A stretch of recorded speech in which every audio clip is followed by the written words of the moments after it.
Jari ochop e doho kawuono kotenore kod tulo mane omuoch e gweng' ma Kawuore e yiero adundo mar South Game. Tulo no manyo weyo ka ji 15 nigi hinyruok wachore ni notimo kod joma ne owuok e kaunti ma Kisumo. Komanda mar obila ma Siaya Michael Mushiri owacho ni ji ariyogo nomaki e luto ombulu ma Kawuore kapod e kar luto ombulu ma Kawuore kapod ne gimanyo achije mamoko.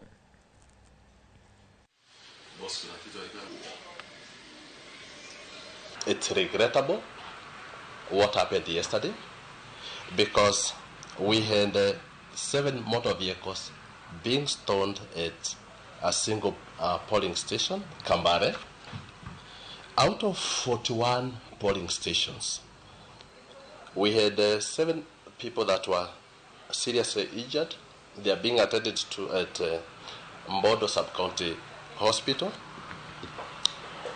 So, additionally, I would also want to say that other than for the 2 individuals that have already been taken to court this morning and the recovery of the exhibits, these were exhibits that clearly were intended to be used for violent activities.